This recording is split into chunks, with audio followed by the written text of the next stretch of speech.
নমস্কার, আমি অমৃতা মুখার্জি। আমার চ্যানেলে আপনাদের সকলকে স্বাগত। আজকে চারুচন্দ্র চক্রবর্তী, যিনি জরাসন্ধ ছদ্মনামে পরিচিত, তার লেখা অ্যাক্সিডেন্ট গল্পটি আপনাদের পড়ে শোনাবো। আমার গল্প শুনে যদি আপনাদের ভালো লাগে তাহলে আমার চ্যানেলটা সাবস্ক্রাইব এবং ভিডিওগুলি লাইক করার অনুরোধ রইল। তাহলে চলুন শুরু করা যাক আজকের গল্প। ডাউন মথুরা এক্সপ্রেস ঘন্টা চারেক লেট। হাওড়া পৌঁছাবার কথা ভোরবেলায়। ব্যান্ডেল আসতেই বাজালো 9টা। কাগজওয়ালা হেঁকে যাচ্ছিল। একখানা বাংলা কাগজ কিনলাম। ভাঁজ খুলে চোখ বুলিয়ে যাচ্ছি। হঠাৎ নিজের নামটা চোখে পড়তে থেমে যেতে হলো। পড়ে দেখলাম কাল রাত্রে আমার মৃত্যু হয়েছে। চশমাটা বেশ করে মুছে নিয়ে একবার পড়লাম। না, ভুল করিনি। নিজস্ব সংবাদদাতা জানাচ্ছেন, হাটখোলা নিবাসী বিখ্যাত বস্ত্র ব্যবসায়ী শ্রী গোলকচন্দ্র সান্যাল গত রাত্রে মথুরা এক্সপ্রেস যোগে কলিকাতা আসিতেছিলেন। পথমধ্যে ট্রেন হইতে পড়িয়া তিনি তৎক্ষণাৎ মৃত্যু মুখে পতিত হইয়াছেন। তাহার আত্মার সদ্গতি হোক। বর্ণনা নির্ভুল। আমারই নাম গোলক সান্যাল, নিবাস হাটখোলা। বস্ত্র ব্যবসায় কিছুদিন হলো বিখ্যাত হয়েছে সে কথাও ঠিক। যে রাস্তা ধরে বিখ্যাত হয়েছি সেটা ঠিক সাদা রাস্তা নয়। সেই জন্যই বোধহয় সম্পাদক মহাশয় আমার আত্মার সদ্গতি কামনা করেছেন। প্রথমটা বেশ মজা লাগলো। মন্দ কি, নিজের মৃত্যু সংবাদ নিজেই পড়ছি। সে সুযোগ কজন পায়? হঠাৎ গা কাঁটা দিয়ে উঠল। খবরটা সত্যি নয় তো? রাত্রে অনেকক্ষণ ঘুমিয়েছি। কে জানে তখন যদি দেহান্তর হয়ে গিয়ে থাকে। এই যে আমি শ্রী গোলক সান্যাল মথুরা এক্সপ্রেসের একখানা ক্লাস 2 কামরায় বসে কাগজ পড়ছি, এ হয়তো ঠিক কালকের আমি নই। নাড়ি দেখলাম ঠিক আছে, নিঃশ্বাস তাও বইছে। হাতে চিমটি কেটে দেখলাম রীতিমতো লাগছে। গাড়িতে রোদ এসে পড়েছিল। তাড়াতাড়ি উঠে গিয়ে সেখানে দাঁড়ালাম। হ্যাঁ, ছায়াও পড়ছে। তবে পাশের বেঞ্চিতে যে ভদ্রলোক ছিলেন বোধহয় আমাকে লক্ষ্য করছিলেন। বললেন, কি ব্যাপার, আপনাকে যেন একটু চঞ্চল মনে হচ্ছে। বসে পড়ে বললাম, না না, ও কিছু না। অন্য লোককে কেমন করে বলি যে আমি মরে গেছি আর খবরের কাগজে বেরিয়েছে সেই খবর। মনে পড়লো অনেকদিন আগে থিয়েটার দেখতে গিয়েছিলাম। কে এক যাদব চক্রবর্তী, বেজায় কৃপণ। বাড়ির লোকে রটিয়ে দিল তিনি মারা গেছেন। বেচারি যত বলে, আরে এই তো আমি বেঁচে আছি, কেউ স্বীকার করে না। আমার কি সেই দশা হলো? কিন্তু আমি তো কৃপণ নই। এই সেদিনও পাড়ার শখের থিয়েটারে 200 টাকা দিয়েছি। গিন্নির হাতে ভারী আমলেট। হরিভক্তি প্রদায়নী সভা খোলের দাম বলে নিয়ে গেল 50 টাকা। না, আমি 2 নম্বর যাদব চক্রবর্তী হতে রাজি নই। এসব ওই কাগজওয়ালার ধাপ্পা, নিশ্চয়ই কোনো মতলব আছে। আচ্ছা, আমিও দেখে নেব। আমার নাম গোলক সান্যাল। হাওড়ায় পৌঁছে বাড়ি যাওয়া আর হলো না। একটা ট্যাক্সি নিয়ে সোজা ছুটলাম সেই কাগজওয়ালার অফিসে। একটা প্রকাণ্ড টেবিল, পুরনো বোনাতে মোড়া, জায়গায় জায়গায় কালির দাগ, মাঝে মাঝে ছেঁড়া, একরাশ কাগজপত্র ছড়ানো তার উপর। একদিকে চেয়ারে বসে যে ভদ্রলোক এক মনে লিখে চলেছেন তার মুখে খোঁচা খোঁচা দাড়ি, চোখে পুরু কাঁচের চশমা। আমার দিকে একবার চোখ তুলে বললেন, বসুন, বলেই আবার ডুবে গেলেন লেখার মধ্যে। খানিকক্ষণ বসে থেকে বললাম, আপনি কি সম্পাদক? সহকারী সম্পাদক। আপনাদের আসল ব্যবসাটা কি বলুন তো? এবার তিনি চোখ তুললেন। কাগজখানা তার সামনে ফেলে দিয়ে বললাম, এসব কি হচ্ছে? একটা জ্যান্ত মানুষকে মরা বানিয়ে কি কাজ হাসিল করতে চান? সহকারী সম্পাদকের নিচের ঠোঁট ঝুলে পড়ে হাঁটা বড় হয়ে গেল। মোটা চশমার আড়ালে চোখ দুটো ঘোলাটে হয়ে উঠল। ব্যাপারটা বুঝিয়ে দিলাম। মুচকি হেসে মিহি গলায় বললেন, দেখুন, প্রথমত আপনি যে গোলক সান্যাল সে কথা এখনো প্রমাণ হয়নি। দ্বিতীয়ত দেখতে হবে আমাদের সংবাদদাতা এ খবরটা কোত্থেকে পেয়েছেন। তৃতীয়ত, বাধা দিয়ে বললাম থাক। আর তৃতীয়ত দরকার নেই। এই নিজস্ব সংবাদদাতার ঠিকানাটা দিন, বোঝাপড়া ওইখানেই করে নেব। সহকারী মহাশয় গলাটা আরো মিহি করে বললেন, আগে সংবাদদাতার নাম ঠিকানা আমরা প্রকাশ করতে পারি না। কেন? ওটা সাংবাদিক রীতি নয়। তার মানে ওইসব সংবাদদাতা সব ভুয়ো? আজগুবি খবরগুলো বুঝি এই বনাচ্ছেরা টেবিলে বসেই তৈরি হয়? কোনো জবাব এলো না। কাগজ তুলে নিয়ে বললাম, এই দামি খবরটা কোত্থেকে সংগ্রহ করা হয়েছে সেটুকু কি বলবেন? ওই কাগজে যেটুকু আছে ওর বেশি আমার কিছু বলার নেই। কাগজটা খুলে দেখলাম খবর এসেছে ধানবাদ থেকে। ঝোঁকের মাথায় কাজটা যতটা সহজ মনে হয়েছিল, আসলে দেখলাম তার চেয়ে অনেক কঠিন। ধানবাদের মতো জায়গায় খবরের কাগজের নিজস্ব সংবাদদাতা খুঁজে বের করা গোয়েন্দা বিভাগের পক্ষেও অসম্ভব। কিন্তু এসে যখন পড়েছি তখন কিছু একটা না করে ফিরেই বা যায় কি করে? একদিন এপাড়া একদিন ওপাড়া ধর্ণা দেওয়া শুরু করলাম। বাংলা কাগজখানার নামই কেউ জানে না, তার সংবাদদাতার খোঁজ দেওয়া তো দূরের কথা। একটা উড়ো খবর পেয়ে বাইরেও ঘুরে এলাম দুদিন। এমনি করে কেটে গেল 6-7 দিন। শরীরে আর কুলোয় না, পকেটও পাতলা হয়ে এসেছে। ফিরে যাব মনে করে শেষটায় স্টেশনের ওয়েটিং রুমে এসে আড্ডা নিয়েছি। দেখলাম একজন খদ্দরধারী চশমা পরা ছোকরা রোজ কলকাতার খবরের কাগজগুলো বুঝে নিতে আসে। গাড়ি আসতেই চেপে ধরলুম তাকে। আপনি কি অমুক কাগজের নিজস্ব সংবাদদাতা?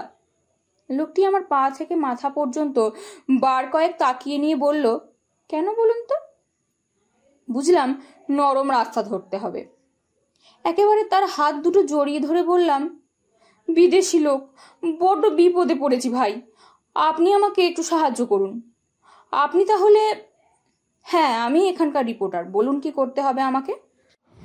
ওহ, বাঁচালেন মশাই। এই খবরটা দেখুন। এই গোলক সান্যাল আমার ঘনিষ্ঠ আত্মীয়। ইনি কি করে মারা গেলেন, দেহটারই বা কি ব্যবস্থা হলো? অত্যন্ত ব্যস্ত হয়ে পড়েছি আমরা, বিশেষ করে ওর বাড়ির সবাই। ভদ্রলোক বললেন, সব খবর আমি আপনাকে দিতে পারবো না, রেল পুলিশে খবর নিন। মৃতদেহ এখানেই আনা হয়েছিল, ময়নাতদন্ত হয়েছে, এই পর্যন্ত জানি।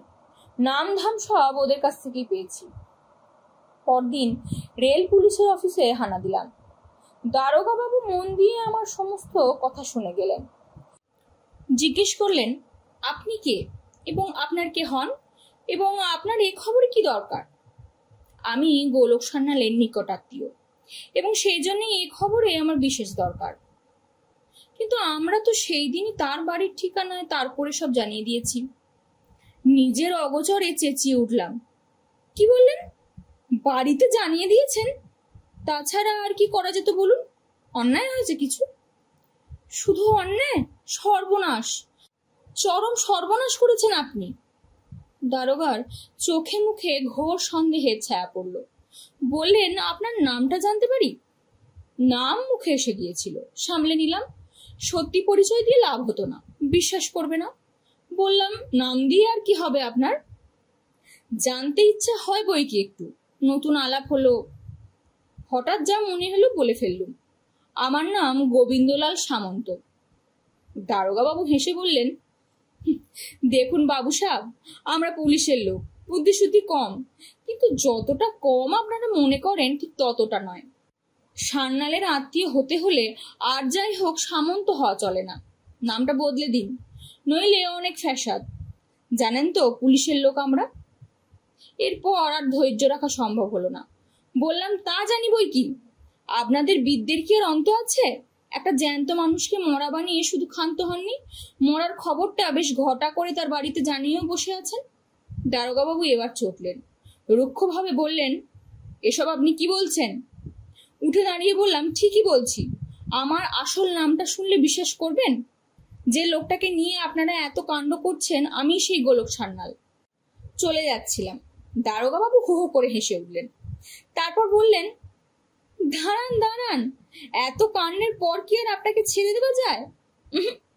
এটা মোটেই সাধারণ অ্যাক্সিডেন্ট নয়, এর মধ্যে রহস্য আছে।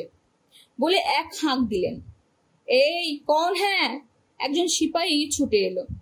দারোগা হুকুম দিলেন, উনকো হাজত মে লে যাও। আমার দিকে তাকিয়ে বললেন, আপনাকে গ্রেপ্তার করা হলো, কিছু মনে করবেন না, কাল আবার দেখা হবে, নমস্কার। আচ্ছা, ফেসাদে পড়ে গেল দেখছি। না হয় ছেপেছিল একটা মৃত্যু সংবাদ, সত্যি সত্যি তো আর মরিনি, শুধু কাগজে কলমে মরা। কোনো ক্ষতি ছিল না। আর এবার যে সত্যিই মরতে বসেছি। দুরাত ধরে ছাড় পোকার মশা মিলে যে রক্তটা নিয়েছে, এই হাজো দুহার থেকে যে জ্যান্ত ফিরে যেতে পারবো এমন ভরসা নেই। তাছাড়া 2 দিন পেটে কিছু পড়েনি। দারোগা বাবু খাবার পাঠাতে ত্রুটি করেননি। ত্রুটি আমারই, সেটা মুখে তুলতে পারিনি। ছেঁড়া কম্বলের উপরে একরকম অসাড় হয়ে পড়েছিলাম। একটা পুলিশ এসে বলল আমাকে এবার জেলে যেতে হবে। যেখানে হোক যাওয়ার জন্য মনটা ছটফট করছিল। বললাম বেশ চলো, জেলেই চলো। রাস্তা দিয়ে চলেছি, হাতে হাত করা, কোমরে দড়ি। তারই একটা দিক পুলিশের হাতে।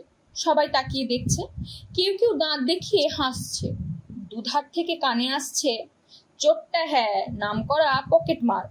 কিরকম ডাকাত দেখেছো? চোখে জল এসে পড়লো খানিকটা। পাশ দিয়ে একখানা গাড়ি যাচ্ছিল। যে লোকটি ভিতরে বসে মনে হলো যেন চেনা মুখ। সেও ঝুঁকে পড়ে দেখলো, মুখ ফিরিয়ে নিলাম, কিন্তু তার চোখ এড়ানো গেল না। এই রোকো রোকো। গাড়ি থামিয়ে ভদ্রলোক আমার পাশে এসে দাঁড়ালেন। ধানবাদের কয়লা খনির মালিক বংশীপ্রসাদ, আমার অনেক দিনের পুরনো বন্ধু। চোখের জল এবারে আর বাধা মারল না, অঝরে ঝরে পড়তে লাগলো। ব্যাপার কি সান্যাল বাবু? ব্যাপার বলার মতো অবস্থা তখন আমার নয়। বংশীপ্রসাদের গাড়িতে থানায় ফিরে এলাম এবং খানিকটা সামলে নিয়ে মোটামুটি ঘটনাটা খুলে বললাম। বংশী গম্ভীর হয়ে বেরিয়ে গেল এবং কিছুক্ষণ পরেই সেই দারোগাটি ছুটতে ছুটতে এলেন। একগাল হেসে একরাশ ক্ষমা চেয়ে এবং এক বোঝা বিনয় দেখিয়ে এমন আদর আপ্যায়ন শুরু করলেন যে আমার কেবলই মনে হতে লাগলো কখন এর হাত থেকে রেহাই পাবো। অবশ্যই দেরি হলো না। বংশীর গাড়িতে যেতে হলো তার বাড়িতে। সেখান থেকে কিছু মুখে দিয়েই সোজা স্টেশনে। তীর বেগে ট্যাক্সি ছুটছে। বাড়ির কাছে এসে কীর্তনের সুর কানে এলো। মনে হলো যেন আমার বাড়ি থেকেই। মনটা বিষিয়ে উঠল। ফুর্তি করার আর সময় পেল না বাবাজিরা, কুলাঙ্গার কোথাকার। গেটে গাড়িটা থামলো। এ কি, এত লোকজন কিসের? দুধারে কলা গাছ, আগাগোড়া গেটটা ফুল লতা পাতা দিয়ে সাজানো। বাড়ি ভুল করিনি তো? ভেতরে ঢুকে যা দেখলাম একেবারে চক্ষু স্থির। সামনের মাঠটায় প্রায় সবখানি জুড়ে জমকালো চাঁদোয়া খাটানো।